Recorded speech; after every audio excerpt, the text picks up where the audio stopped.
स्वराज्याचा मूलमंत्र दिला असे छत्रपती शिवराय यांना सर्वप्रथम मानाचा मुजरा. या समाजातील जातीभेद आणि स्पृश्य अस्पृश्यता निखंदून आपल्या समाजात एकता समता प्रस्थापित करण्यासाठी ज्या महान सुधारकांनी आणि महामानवांनी काम केलं त्या समस्त महापुरुषांना विनम्र अभिवादन. आणि भारताचे पहिले कृषी मंत्री शिक्षण तज्ज्ञ डॉक्टर पंजाबराव उपाख्य भाऊसाहेब देशमुख यांच्या पावन स्मृतींना विनम्र अभिवादन करतो. या ठिकाणी उपस्थित दोषी वकील महाविद्यालयाचा सर्व स्टाफ यांचे आभार मानतो. मित्रहो, डॉक्टर पंजाबराव उपाख्य भाऊसाहेब देशमुख हे स्वतंत्र भारताचे पहिले कृषी मंत्री. पण त्याआधी ज्या समाजातून आणि ज्या स्तरातून ज्या परिस्थितीतून त्यांनी उत्तुंग अशी झेप घेतली आणि स्वतःच्या वैयक्तिक सुखावर पाणी फेरून या समाजाचा आपण काहीतरी देणं लागतो या दृष्टीने सामाजिक विकासासाठी, शिक्षणाच्या प्रसारासाठी आणि कृषीवलांच्या उन्नयनासाठी त्यांनी जे अमोघ भरीव असं कार्य करून ठेवलं आहे. त्यामुळे या व्याख्यानमालेच्या निमित्ताने त्यांच्या कार्याला उजाळा मिळावा आणि सर्वसामान्य विद्यार्थ्यांपर्यंत, सर्वसामान्य माणसापर्यंत त्यांचं कार्य पोहोचावं या उदात्त हेतूने श्री शिवाजी शिक्षण संस्था अमरावती द्वारा संचालित श्री पुंडलिक महाराज महाविद्यालय नांदुरा यांच्यातर्फे ही व्याख्यानमाला संपूर्ण महाराष्ट्रभर राबवली जात आहे. मित्रहो, सर्वप्रथम मी तुम्हाला सांगू शकतो की श्री शिवाजी शिक्षण संस्थेची स्थापना 1932 साली डॉक्टर पंजाबराव उपाख्य भाऊसाहेब देशमुख यांनी केली आणि हेतू हाच होता की समाजातल्या वंचितांना, समाजातील तळागाळातील शेतकऱ्यांच्या, कष्टकऱ्यांच्या मुलांना शिक्षण मिळावं आणि ते या संस्थेचे प्रथम अध्यक्ष होते. आज आमच्या संस्थेद्वारे 250च्या वर शाळा, महाविद्यालय आणि वसतिगृह चालवली जातात. रयत शिक्षण संस्थेनंतर महाराष्ट्रात सर्वात दुसऱ्या क्रमांकाची मोठी आमची संस्था आहे.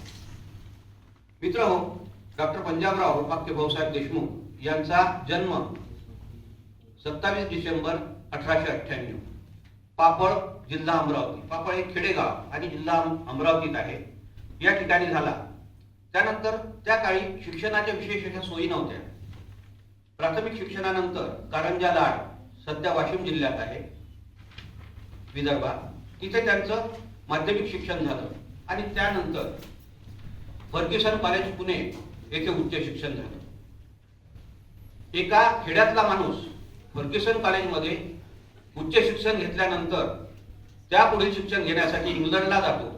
ही त्या काळात अत्यंत भूषणावह अशी समाजासाठी बाब होती आणि स्वतःची बुद्धिमत्ता, स्वतःच्या कष्टातील सातत्य यांच्या बळावर भाऊसाहेबांनी डी.फिल ही पदवी ग्रेट ब्रिटनमध्ये मिळवली.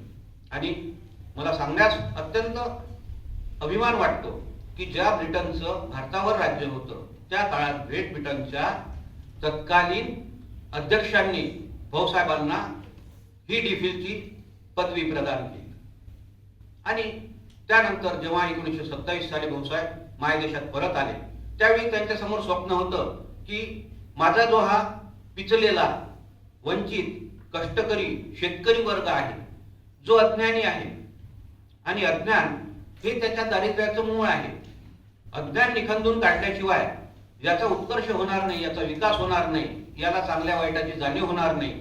तर या दृष्टीने भाऊसाहेबांनी स्वसुखाचा जो सोनेरी नांगर होता त्याने या संपूर्ण कष्टकऱ्यांची, वंचितांची आणि समाजातील कुप्रथांची खडकाळ जमीन नांगरली आणि त्यावर काय फुललं असेल तर आज आपण अतिशय खालच्या स्तराचा असो की उच्च स्तराचा असो सर्वांना शिक्षणाची समान संधी प्राप्त झाली आहे.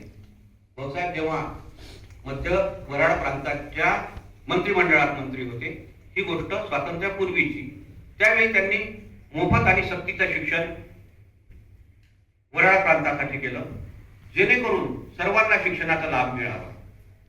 शिक्षण क्षेत्र, सामाजिक कार्य, भाऊसाहेबांचे संविधान निर्मितीमधील कार्य आणि सर्वात महत्वाचं म्हणजे कृषीवलांच्या विकासासाठी त्यांनी केलेलं भरीव असं कार्य, हे असे 4 पैलू भाऊसाहेबांच्या टोटल व्यक्तित्वाचे आहेत.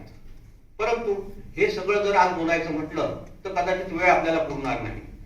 तुम्हाला थोडक्यात सांगतो, शिक्षण संस्था उभारण्यामागे भाऊसाहेबांचा हा हेतू होता की समाजातल्या सर्व मुला मुलींना शिक्षण मिळावं. त्याआधी श्रद्धानंद वसतिगृहाची त्यांनी स्थापना केली. मिलिटरीच्या बॅरॅकमध्ये हे वसतिगृह चालायचं. तिथं सर्व जाती धर्माचे,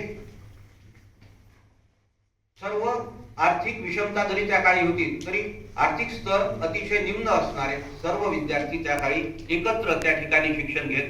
भाऊसाहेबांनी चक्क त्या काळात भिक्षा मागून मुलांच्या जेवण्याची, राहण्याची सोय केली आणि समाजासाठी जे जे करता येईल ते करण्याचा पूर्ण प्रयत्न केला. 100 एकर जमीन भाऊसाहेबांकडे होती. मोठं प्रश्न होतं, कारण त्या काळी वऱ्हाडात जमीन कसणे हाच एक मात्र